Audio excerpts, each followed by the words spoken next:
it's lunch after me, isn't it? So. Yeah, there's a little bit of a break, and then we've got the Australis Oscar 5. Yeah, so you can take as long as you like, really. Well, I won't. I will try not to do that, but yeah. And we'll take questions as well. And did you or someone said this morning there's like food in the... Yes, we'll be having catered lunch delivered. Oh, cool. Yeah. So over in that... Yeah. The bar room. Excellent. So I'll be eating something. I'm pissed off because I didn't get my democracy sausage this morning. I'm really pissed off. So I need something to... I was really disappointed. Oh, well, just let me know when you're ready.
Welcome back, everyone. I'm really excited to present our next speaker for today.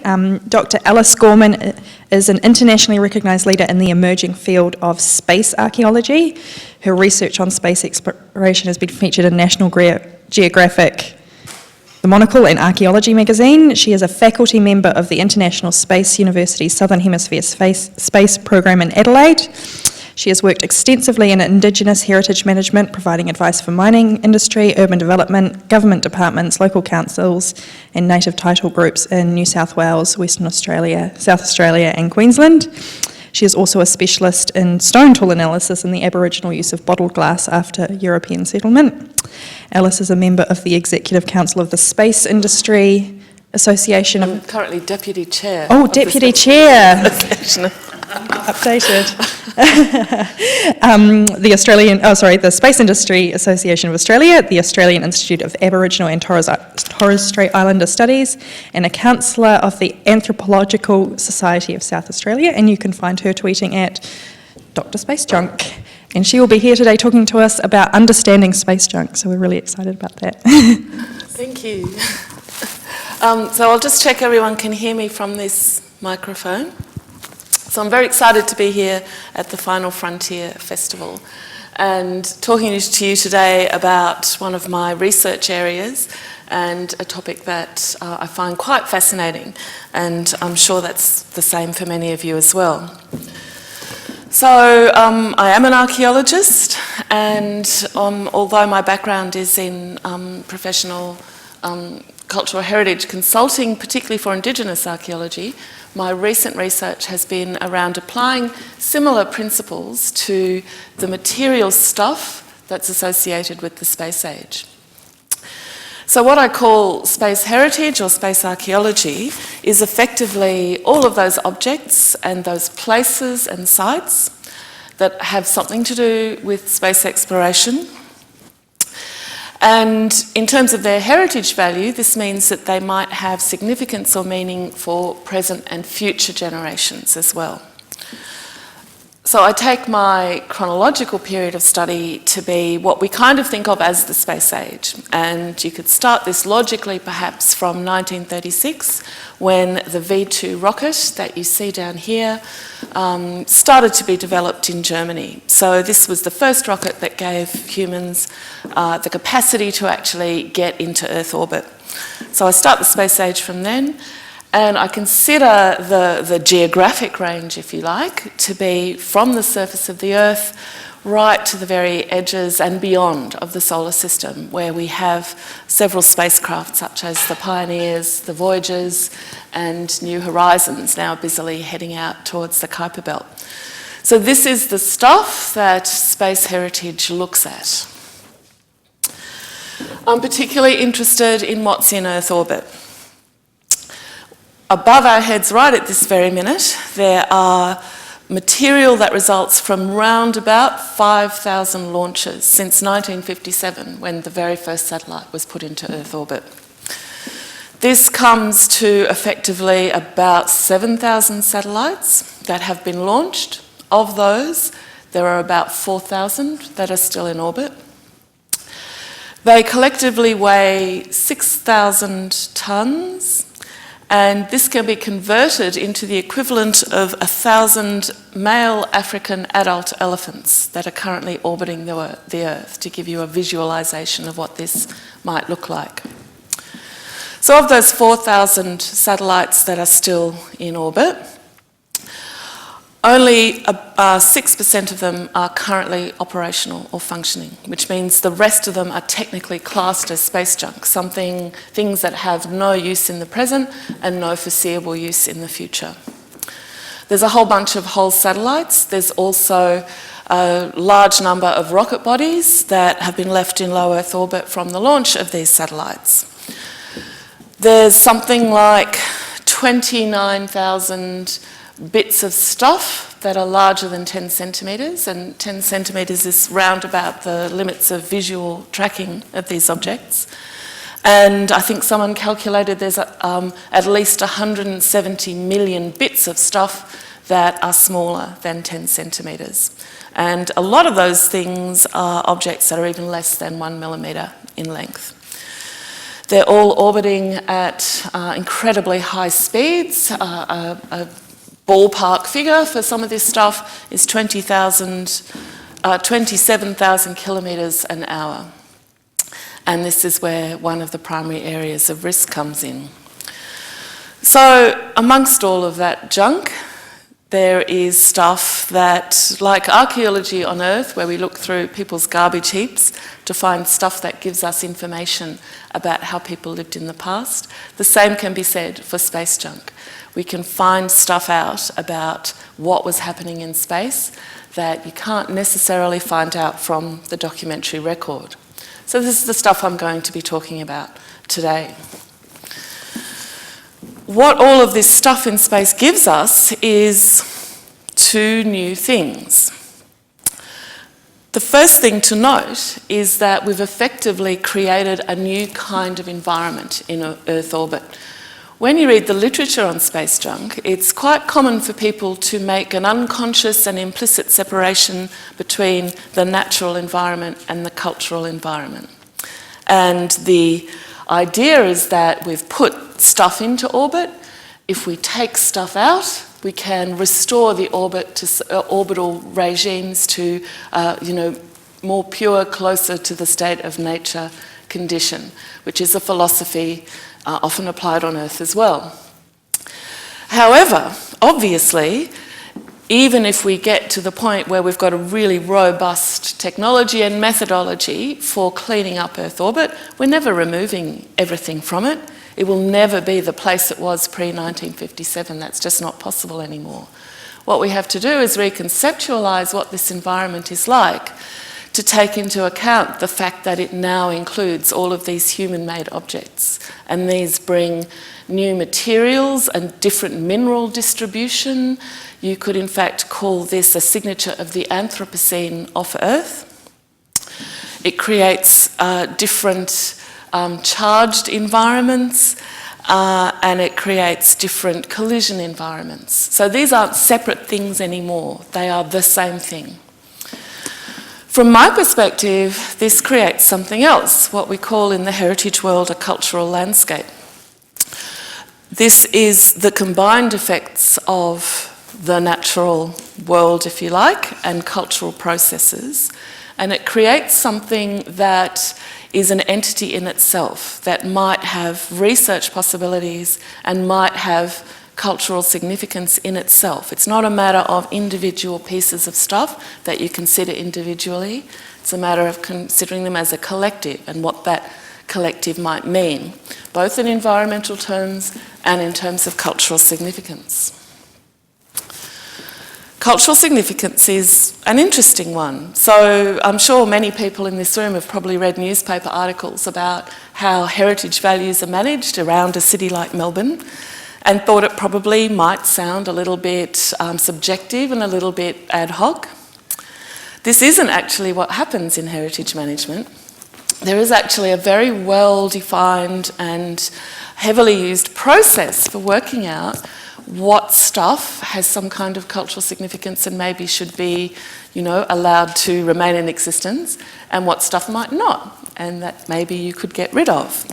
It's a process that is called significance assessment, and it's set out in a document called the Burra Charter, which was developed in Australia in 1976 in the South Australian town of Burra, and is now very widely used across the world as a really simple way of figuring out what might be more important than other things. Basically what you do is you look at something, and we did some of this in a workshop just now. You look at an object and you ask whether it has any of these types of significance: historic, social, scientific, and aesthetic. The historic bit is easy. That's an association with, a historic person or phase or technology or period. Scientific is about its research potential, what questions we can ask of it and what questions might be answered by looking at this material thing. Social significance is about contemporary community esteem. How do people feel about this object? Do they care about it at all? And aesthetic significance, which we focused on in the workshop, is about the sensory experience of engaging with this object. So something might have significance in all of those categories, but some of them might be higher than other categories. And the bottom line is that social significance. Something might have incredible historic significance, but if nobody cares about it, nobody will care enough to make sure that it survives into the future. So the picture I'm showing you here is one of my favourite satellites, Telstar 1, launched in 1962, the first active telecommunications satellite, still in orbit. It produced this outpouring of popular engagement and support. There was a pop group called the Tornadoes who released a little instrumental track called Telstar, and it went straight to the top of the charts in both the UK and the US, and you can listen to it on YouTube, it's still around. There were stamps honouring Telstar 1, the iconic soccer ball that has the black and white hexagonal tiles, that was designed based on Telstar. Did anyone know that? Isn't that amazing? So Telstar, people really got into Telstar. It was a really exciting satellite. So it's one of these ones that you could say has significance across a whole range of those categories. Another satellite that it's really easy to make the case for having high cultural significance is Vanguard 1. So this was the first US satellite launched. It was called Vanguard 1 because they anticipated that it would be the first satellite ever. And of course that wasn't how things played out. What makes it different though is that it's one of the few early satellites still in orbit, and it is the oldest object still in Earth orbit. It's a really interesting satellite because when you think about all those cultural significance categories, it catches a whole number of tensions that were very particular to the Cold War at this time. So this was obviously space race stuff. This was trying to demonstrate through technology that capitalism was superior to communism. But the US was very adamant that this satellite should not be presented as a military satellite. So even though it was designed by the Naval Research Laboratory and launched on their sounding rockets, the fact that it wasn't launched on an intercontinental ballistic missile meant that it was seen as not quite as military and aggressive as some of the other early satellite launches. So it was meant to be scientific, it was meant to be peaceful, and a little bit like Australis Oscar 5 that you'll hear about in the next session, they organised a worldwide system of volunteers that were organised into little moonwatch groups who were going to visually acquire the satellite and track it. So it had volunteer community engagement as well. So this makes it just so interesting. It's the oldest thing up there, so we can learn from this satellite exactly what happens to these kinds of materials when they've been exposed to the space environment for this long. But there's also a whole group of people who have some connection to this satellite. It's not just a distant bit of aluminium, it's actually something that regular people, in Australia even, there were moonwatch groups in Victoria, in Adelaide, in Woomera, in Brisbane, and I think there were a bunch more as well. There are people here who were involved in the launch and tracking of this satellite. So it has incredible social significance as well. Let's take a little time slice now. So we can look at those individual satellites and say, well, here are the things that make them culturally significant. But I'm also interested in that cultural landscape approach, looking at the relationships between different objects in orbit. So I'm going to look at 1961, and there were 30 things launched into Earth orbit that year. There are only 9 of them still left. So that's the landscape of 1961. So they're all in low Earth orbit. They include things like TIROS, which the first TIROS took the first weather maps, Earth observation pictures of weather conditions on Earth. The Transit series are navigation satellites. SOLRAD was meant to measure solar radiation, so it was a military satellite, but effectively scientific. It had a scientific mission. The two in this little time slice that are particularly interesting to me are this one, TRACK, the Transit Research and Attitude Control Satellite, and WestFord, the WestFord project. So I'll just very quickly tell you a little bit about them. WestFord was a proposal to launch millions of tiny copper dipole antennas into orbit, create a ring around the Earth and use it to bounce radio waves off. And this was a potentially interesting idea, except that I'm sure everyone in this room can see the logical flaw in this process. If you're trying to bounce radio waves from the surface of the Earth back down off this ring, radio waves coming from outside bounce off and out again. So it would have been the death of radio astronomy, a field Australia is particularly strong in. So under protest from a number of scientists across the world, the military unit that was responsible for developing WestFord fortunately decided to abandon the project. But those dipoles are still in orbit around the Earth. And so people can, they apparently re-enter from time to time. They're clumped in sort of balls of gel, so people can find them. And you can still see them in orbit as well. The other one that I really love from this series is the TRACK satellite. It had instrumentation that was capable of measuring the radioactive fallout from a series of high altitude nuclear tests that took place in the 70s. So in particular, it was going to measure some of the effects of the Starfish Prime detonation that took place at 450 kilometres altitude. Rather shocked everybody by being much greater than they expected.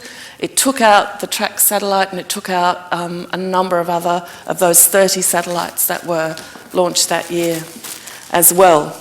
Had rather a disastrous effect. This did a couple of things. This led to the initiation of the Limited Nuclear Test Ban Treaty. And it also led to TRACK being the most ironic satellite in existence. Because Track was also the first satellite to carry a poem into orbit. And I think I've got time to read you this poem. Do you want to hear this poem? The first poem in orbit. Now, hopefully the light will be sufficient for me to. So, don't worry, it's not too long. So, from time's obscure beginnings, the Olympians have, moved by pity, anger, sometimes mirth, poured an abundant store of missiles down on the resigned, defenceless sons of Earth. Hailstones and chiding thunderclaps of Jove, remote directives from the constellations. Aye, the celestials have swooped down themselves, grim bent on miracles or incarnations. Earth and her offspring patiently endured, having no choice, and as the years rolled by, in trial and toil prepared their counterstroke, and now 'tis man that dares assault the sky. This is stirring stuff, isn't it? Fear not, immortals, we forgive your faults, and as we come to claim our promised place, aim only to repay the good you gave, and warm with human love the chill of space. Fine sentiments had a massive nuclear detonation not just taken place. So, the most ironic satellite in orbit, and one of the most poetic. So here we have an interesting terrain. We have military, civil, scientific satellites. It represents the full range of functions we expect from satellites today. We have these interesting interconnections of aims and goals and technologies. And this is a fascinating cultural landscape of what the early space age was like. And I think if we take these things as an aggregate and look at those relationships, we learn something that we can't learn just from looking at them individually. So back to the problem at hand. This stuff is all well and good, but we know that collisions with space junk, particularly at the speeds they're travelling, have the potential not only to destroy billions of dollars that sometimes go into the launch of these objects that are providing all of the services that we've come to depend on in the modern world, but they create more junk. The ultimate poor scenario that comes from all of these collisions is what's come to be known as the Kessler syndrome, after a paper published by Donald Kessler and, I forget his first name, Courpalais in 1978. So the idea is at a certain tipping point, the number of collisions continue to create more space junk without anybody needing to put anything new up there, and that proliferation continues until Earth orbits become unusable. Some people claim that this tipping point has already been reached, others say that it's some way off. But it's perhaps the most popular recognition that space junk is a problem, particularly as represented in the recent film Gravity, which you see an image from here. So it's recognised that we have to get rid of some of this stuff. There's been a very wide array of proposals on how to do that. This ranges from space-based to terrestrial-based lasers that will zap things, alter their orbit enough to tip them back into the atmosphere. Sails and nets and tethers and tugs that will actually collect the bits, and if they don't remove them from orbit, they will at least stop them from being so widely dispersed and lower the risk of collision. The picture I've shown you here is a rather charming one called SlingSat. One of the main issues with clean-up proposals is that current propulsion systems mean that you can't manoeuvre easily or cheaply in orbit. So you have to take all the fuel you need to perform these clean-up operations with you. And that's hugely costly. SlingSat proposes to use the momentum. It swings past something, catches it, and uses that to spin on with its arms to catch the next bit. So it's quite an appealing idea. There are two main problems with all of the proposals to clean up space junk. The first is that cost, and the second is that any effective method for removing a piece of space junk is an anti-satellite weapon. And this is the real sticking point. But all the same, lots of people are doing interesting work on the actual technologies that might work to get some of this stuff out of orbit. So, the question is, I've outlined for you a few interesting bits of space junk that we might say have cultural significance. Part of their cultural significance is the fact that they're still in orbit. Is it safe to leave them in orbit? The setting that they have that contributes to why they're culturally significant. So the sort of immediate reaction might be to say, we just need to get rid of everything that's not working. That's the 96% of stuff that's up there. But maybe, like that process I described of working out what things might have more cultural significance than other things, we can also work out what is the risk of leaving a historic whole spacecraft in orbit. This is the stuff I've done most work on, but there are other sizes of space junk and fragments that you might also have to consider. So let's have a think about it. The large objects in Earth orbit, those are the ones above 10 centimetres, they can be tracked. We know where they are. However, the likelihood of collision is actually fairly low. It does happen, but it's actually fairly low. The really tiny stuff, that stuff that's smaller than a millimetre or a centimetre, depending on how you class it, it's a huge amount of stuff, that stuff in orbit. Collisions with it happen constantly, and we know that from return spacecraft surfaces that show the evidence of constant bombardment. So over time, this stuff does damage spacecraft materials, but it doesn't cause catastrophic breakup, it doesn't cause explosions. You know, you'd have to be pretty unlucky if it actually caused a spacecraft to cease working.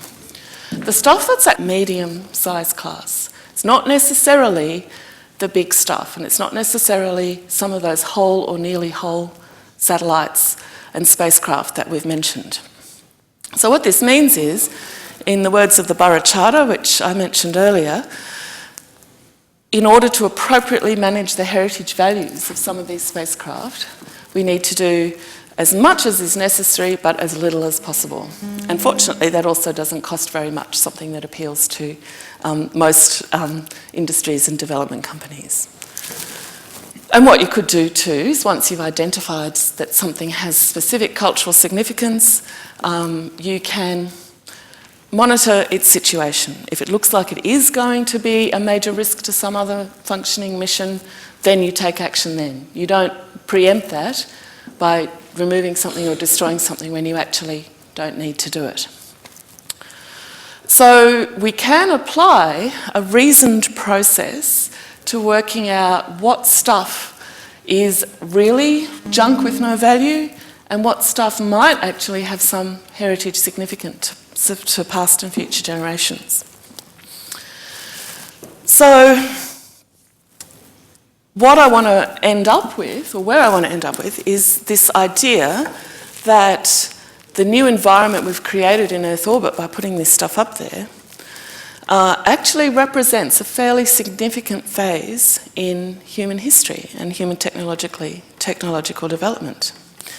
And it's not static, it's constantly changing, and the way we think about it is constantly changing too, as we get new information about what it is constituted by and what that means for what humans want to do in space. I hope I've also established that not everything up there is just meaningless junk. There's stuff up there, and I've just given you the tiniest little snapshot into some of the things we could consider.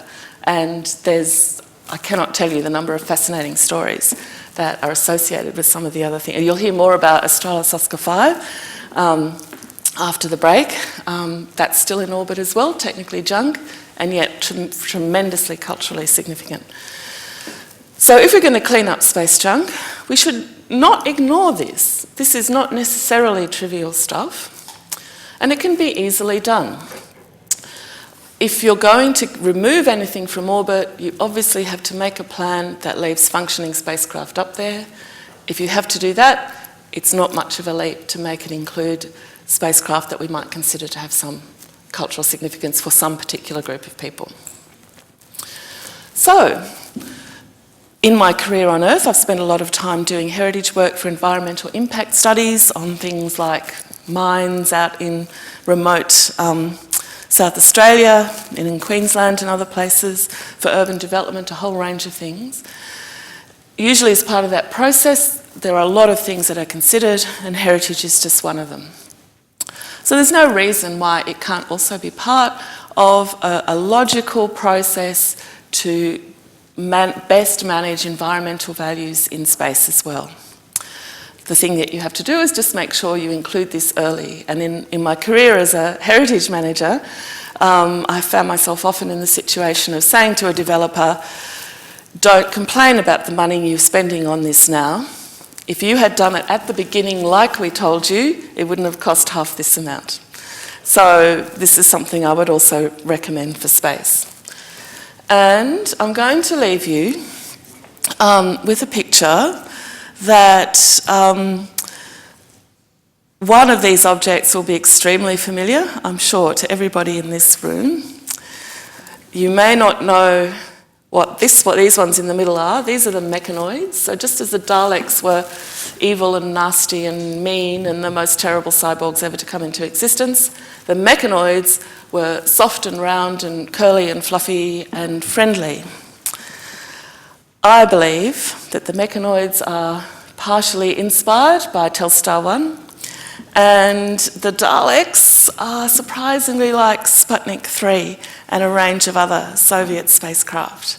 So in terms of those cultural resonances of some of these things that are still in Earth orbit, it reaches much further and deeper than sometimes you would ever imagine. And with that, I will invite any questions people might have. If you just want to put up your hand so I can give you the microphone just so we get it on the live stream. Yeah.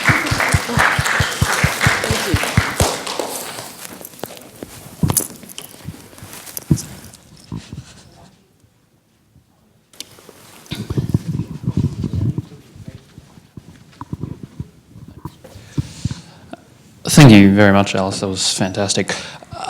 In terms of heritage listing ground segments for these things, so for still functioning satellites that may be obsolete, not just in orbit, but missions that have returned like the ISEE-3 that swung past Earth, I think it was about 3 years ago now, and NASA had decommissioned all the hardware and it was still functional, but they couldn't actually command it anymore because everything that they had used had been decommissioned and couldn't be rebuilt. Yeah. What's your view on heritage listing the ground side segments of these missions so that their functionality is preserved as well, not just their physical form?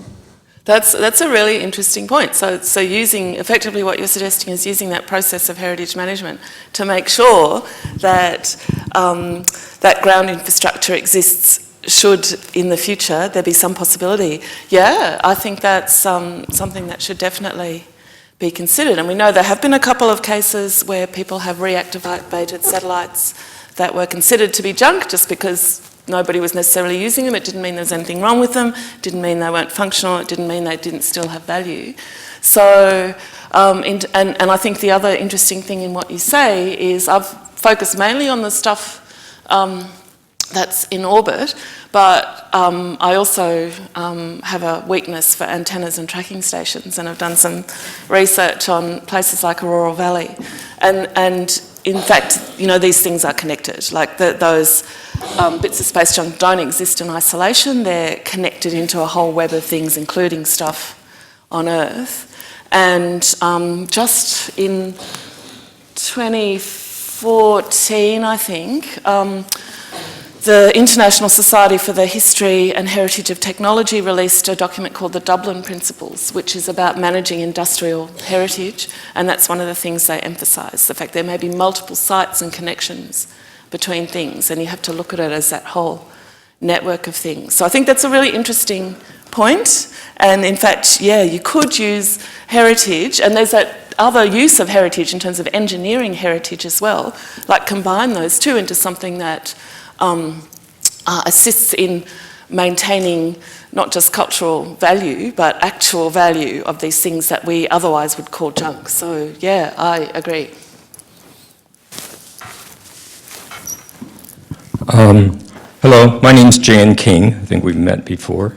Hello, Jan. And I am one of the Project Australis group. I happen to have been the fortunate one who was the last person on Earth to touch Australis Oscar 5 before it went into orbit.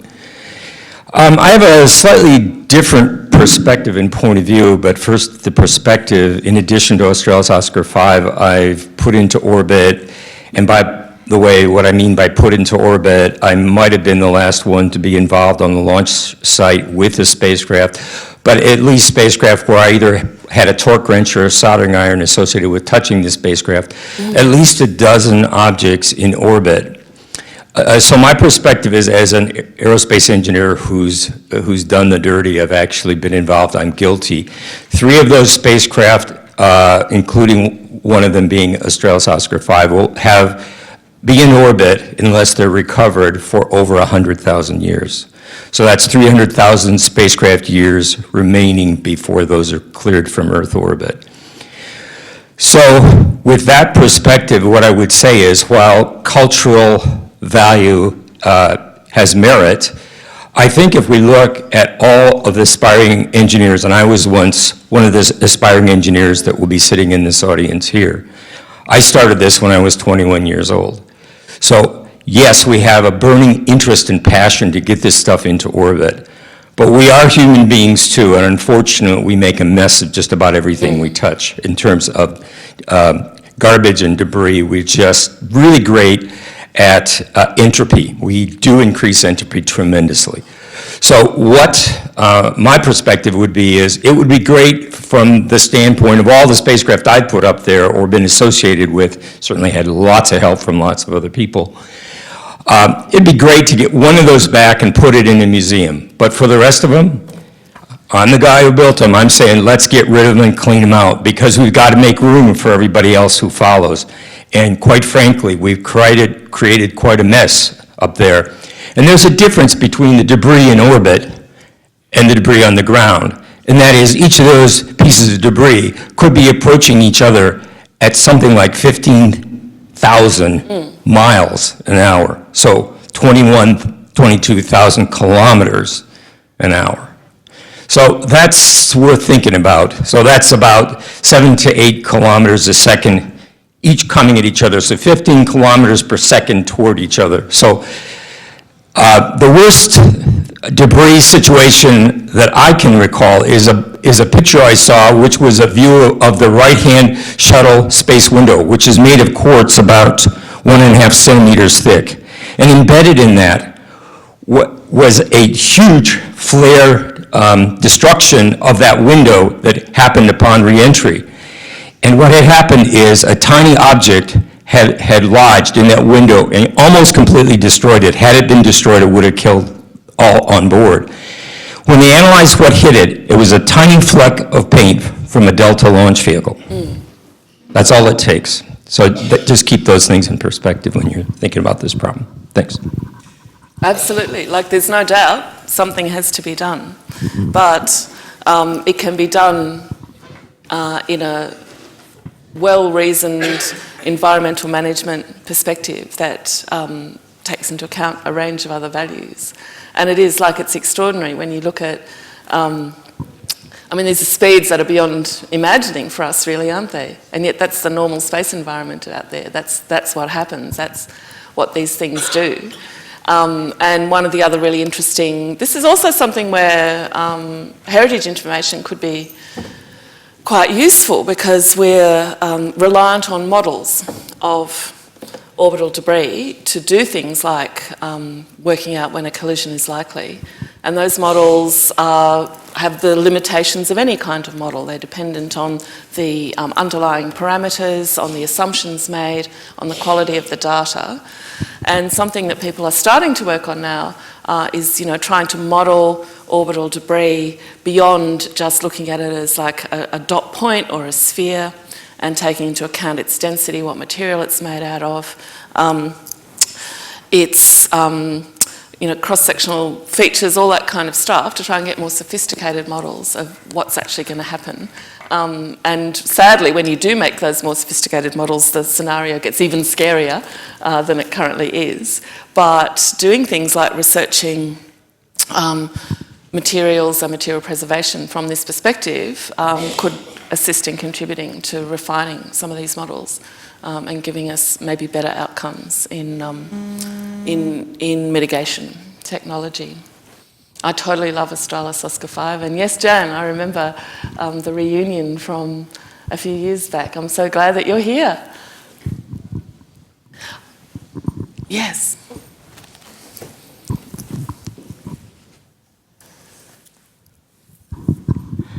Hi, I'd take a counter view. I reckon that everything below 2,000 kilometres, particularly those in sun-synchronous orbit, if it's not actually functional, should be cleaned out when it becomes technically and economically feasible. As for bringing stuff back to Earth and putting it in a museum, you've got to pay for that upkeep of that museum. Already our museums have got full of things in the back storage room that are never on public display. I could name some things here in Australia, for example, which fit into that situation. And much of the stuff that's up there, particularly the historic stuff, there were backup models made, development, environmental models made, and they could well be put into museums. In fact, some of them are. You go to the Air and Space Museum in Washington and you'll see the old satellites. So I think that the danger of debris is so great, particularly in low Earth orbit and sun-synchronous orbit, that when it becomes possible, we clear it out regardless of its historical significance. After all, the people who put it up there waved a goodbye and knew they'd never see it again. Well, I think there's a couple of things to say about that. You're absolutely right about museums. We don't need more museums. You don't need more stuff in museums. And it's an easy solution to say, put it in a museum. But in fact, that involves costs, curation, all of that stuff. There have been proposals to make museums in orbit, which would be something. The second thing is, like, we're talking about 6% functioning satellites. Make that 8% and add in a few heritage things. Is that going to make a huge difference to the risks? Someone can do that work out the maths on that if they want to. So the point is, if you do it in a reasoned way, you can do it sensibly, and you can do it in a way to balance all of those risks and those requirements.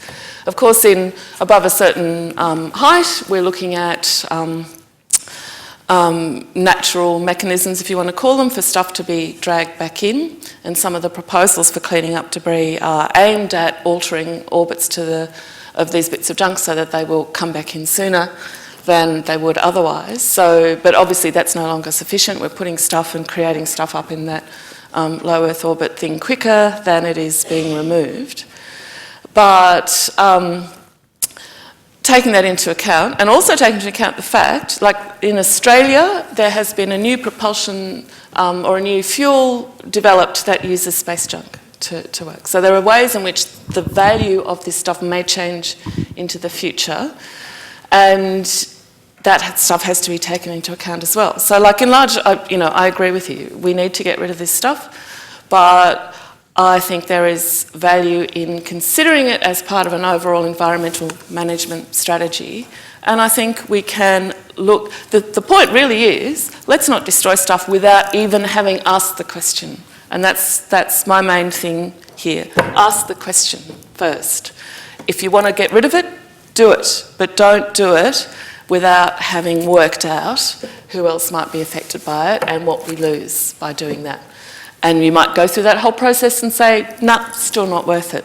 No problem. But at least you've documented the process and you've done it with some kind of reasoning. So I reckon we can combine both. I think we can satisfy everybody's needs and hopefully keep a little bit of heritage for future reference as well. Maybe it's probably a good time to break for lunch now. There's still another... I just wanted to ask, those accidents that were described before, when like a really small part does a lot of damage, do they happen often? Sorry, I couldn't hear. Sorry. Those accidents that were described before, when a really small part does a lot of damage, do they happen very often? Well, the example of the shuttle windows is an interesting one. Well, there's a couple of things here. Like, bombardment by those tiny bits is constant. And there are a number of ways of measuring how constant it is. And Space Shuttle windows are one of the most famous examples. There's also things like the Long Duration Exposure Facility, which was up in orbit for about 6 years, I think, and it had plates of different kinds of material. It was retrieved by the Space Shuttle, and the impact or the degree of damage caused by those constant impacts was analysed for a number of those materials. So that bombardment is constant, but the damage it causes is another thing. The thing about the Space Shuttle windows is that they cost some horrendous amount, each one costs some horrendous amount of money. So in terms of what the impacts of that kind of collision were, the costs back on Earth were extremely significant, and it meant it was definitely worth trying to think of ways that you might minimise those impacts. So I suppose you could say ultimately we don't have a huge amount of data on how often a tiny, tiny piece of stuff will actually be the cause of mission failure or component failure or something like that. And it would be worth getting more, but there certainly are a few examples of things. I mean, because some of this stuff depends on the return of the object, so you can actually assess what the cause is. And in other instances, it might be speculation. The thing about the little stuff is it's not tracked, so you don't know if that's the thing that might have caused the damage. So that's one of the major problems with all of that little stuff. So people in the audience might have some other examples of, like the whole Space Shuttle window thing.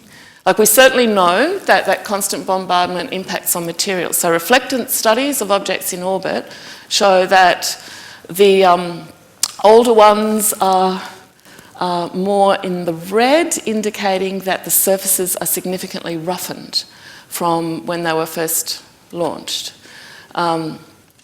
But, you know, whether that actually, that for these ones was not the cause of their ceasing to function, for example. That was the fuel or the battery running out or the mission life ending. But we know a little bit about the long-term effects of that constant bombardment. Okay, well, thanks everyone. Let's have lunch. Yeah. Thank you, Alice. It was great.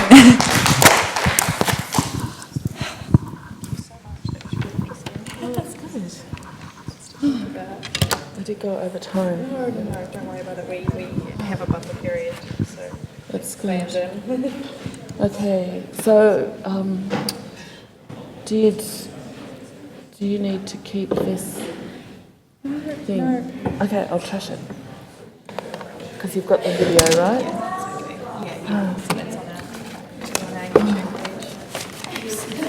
That's for you. It's a thank you from us. Just a few goodies and Oh, off in Raga. I didn't tell you I did my undergraduate degree here. Cool. So, yeah. Oh. Thank you. Thank you very much, Alice. You reviewed our paper for last year's ASRC, and you made a Can't even remember. No, that's fine. I imagine you did a whole bunch last of them. But ours was a kind of introductory paper about our program. It was called Launching Melbourne to the Mile Frontier. I ended up talking about... Yes, I do remember. I talked about... Because they told us. So will you need 5 seats? so we can set that up. We have to talk to those guys to make sure it's... No, you mentioned, so I made comment about why NASA had chosen to implement the TDRS system rather than using Pictures for seminars. and you made a comment that it wasn't So just, it was 90 something on so that's what I say 10 seconds per as a slideshow. I feel like I couldn't At find random. any sources. Can you do that? Probably. That came out because this is related to my Sorry, I don't use Max. Honeysuckle Creek. So there's that period. Sorry, where there was, technical question. Where Technical where question. they were, They want a decommissioning slideshow those 10 things and seconds moving it per onto Tidras. picture And I had a discussion at on that, and I random. Is think that a thing you know how to do on a Mac? It's not a thing I know how to do. Okay. He's an Apple man, so University in Adelaide. Terry used to work at Woomera. And I was talking about this with him one day. And he said, And he was the one, I think he was the one who said, oh no, none of that's what you'll read, this isn't what happened. And then we had this long conversation about it, and then I found, and there was stuff, like there wasn't anything that kind of said that, but once he told me about this, I sort of saw resonances of it in some of the literature.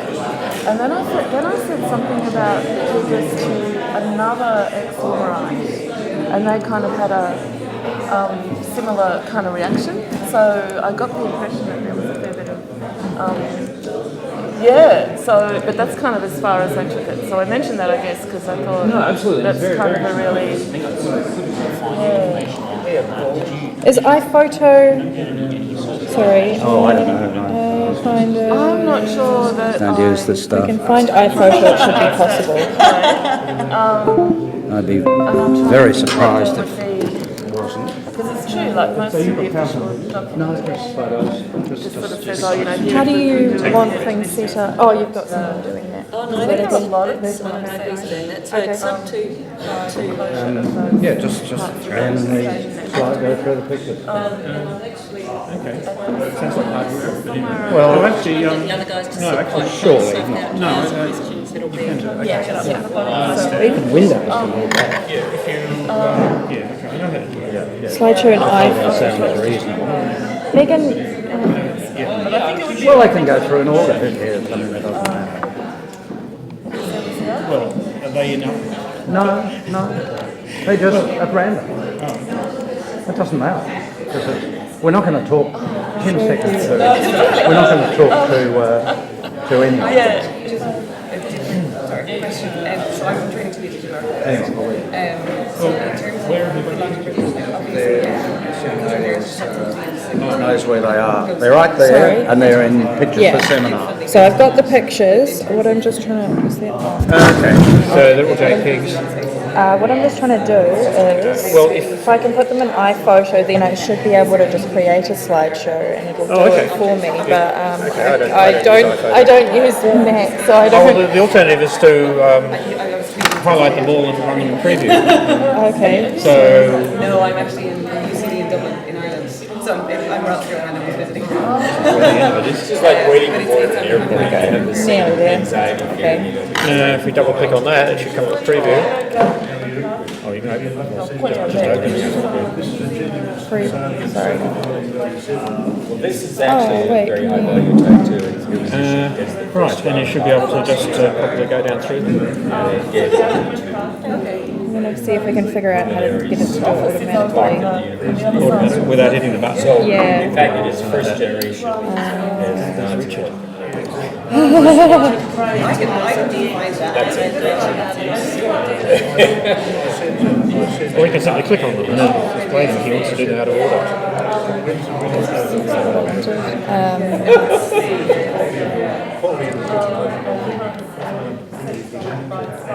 That's probably true. I see we have one Oscar 5 page. We've got an Oscar 5 page. I'm wondering stories somewhere.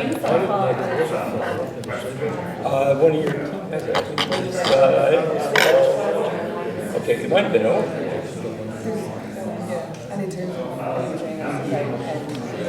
commissioning them because they're not So small these things are doing. It's all the. It's all the.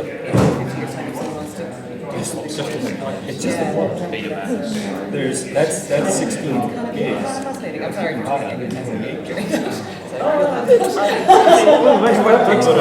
What an SD card. And I put all my music on it. I've been playing it for 5 months. Halfway through. Yes, it's astonishing.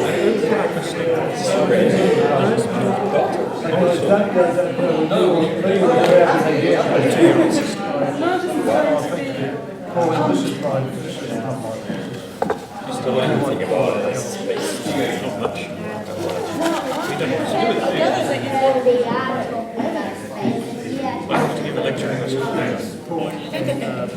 Right, so Okay. I've just got a PowerPoint presentation. I've got 2 PowerPoints. Do we still want the photos? Do you want the photo? I'll be last. I go second last. Steve over there with that box is going to use two of my slides. Wait, you know what? We can have. We can have. Use my computer if it's too hard. Linux will Yeah, well, then I can use Display plugged into it. Oh, it's a mini HDMI. It's one of the, it is. We can just plug this into your computer and then. No, but No? can you get the HDMI out of it? Yep. Mini HDMI. Let's see. It is an Apple. Okay. Wait, this should plug into. I'm pretty sure this plugged into the last Mac that was here. Well, just turn through it if it comes to that. We've got Yeah. Okay, we can do that. Richard was fairly functioning I think Steve Steve will open with others? because he knows that. Yeah. Yeah. It should, in the default pick thing, there should like. Oh my god, there's. Wait, how many? Is it all the pictures in this folder? Yeah. Okay. It's one of my neighbours. How do I select everything? I can't do this. Go shift. Like, I can't Mac. Wait, shift? it's shift. Go shift? Yeah. Yeah, and then- Okay, got it. Wait. And then go to the end. Oh yeah.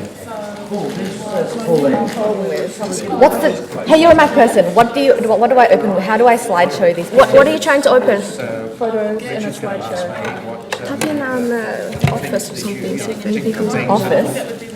What's the default program that opens the? Yeah, iPhone will open the preview would open it. Oh, wow. Good job. No, but that doesn't. Can we move that camera a little bit to the side, like guys? How are you going there? What do you mean? Yeah, later. Is it actually possible for Here, it here, not here, to have anything? I'll do it later. It doesn't matter. I'll just adjust it as we go. It's fine. Nothing?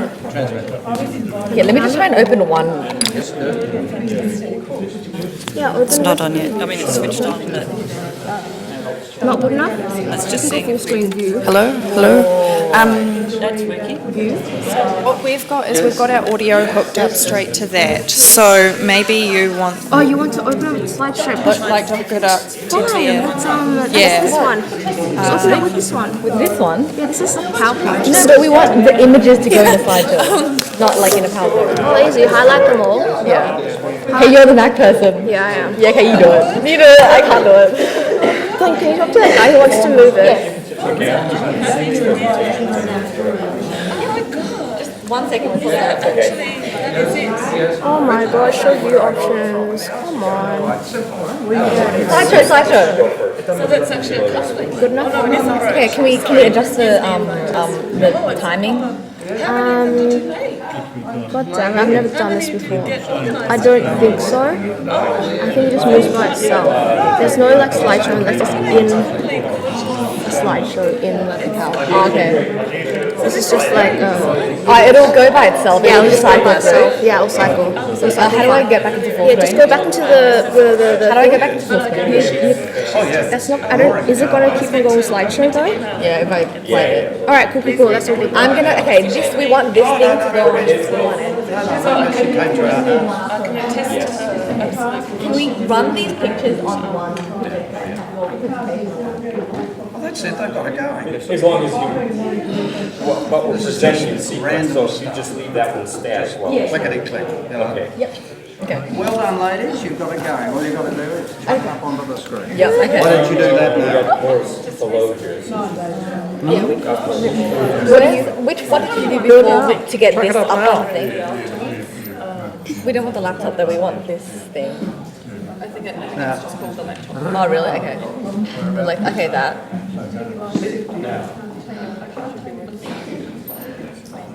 It's the Mac, yeah. Oh, that's on. Yeah, that's fine.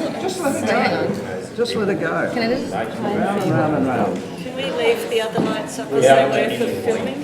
And the guys need to read. Oh, no. I got it. There we go. Okay, do we have a laptop? Can we bring those lights back up again? I don't know. I don't know why they're turned off. Some of us, but not me, will need one of these. The mic? Yeah. Yep, they're back here. Yep. Okay. No, And- we will need it to present. Yes. We're going to sit down. Okay. Oh, I don't know. So Sit we down. have What's going on with this? So we have. What did we do yesterday for the panel? I don't know. Oh, okay. The other question was, do you know how the It's already hooked in. yeah, is there a way that they can hook it in? Are those five It's already what? hooked in. Oh, are they for them? Oh, yeah. Who had the laptop that wanted to present? I don't know whether they needed any more. I'm not sure. Owen was vaguely thinking about it, but now we've got his pictures on there, I don't think it's necessary. Okay, if we want to Yep. just do that now.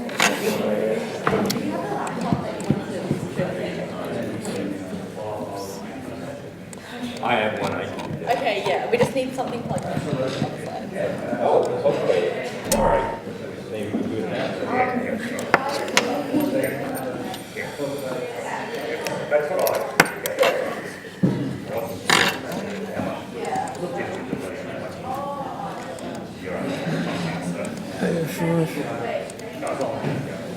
2016 slides. And you can use either of those, whichever format this will accept it, both PowerPoint. Okay, so that's just on the desktop for you, so you can just click on that there. So you've copied that to desktop, have you? Yeah, actually, I'll just. All right, and was there one more? Oops, I'll give that back to you. Okay, now I can either use my laptop or give you a thumbnail. USB is fine.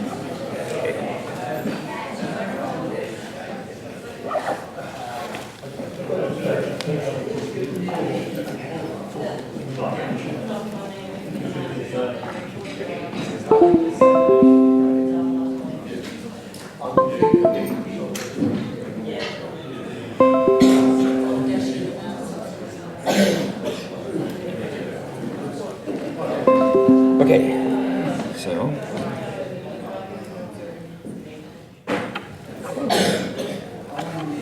So darn small, you just can't use it anymore. I've Okay. never seen one that small. Okay. Now,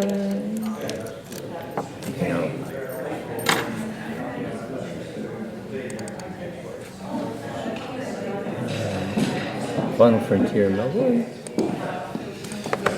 Yes, I need to know how to select things. MSET thanks, download that one. And Delta 76 celebration.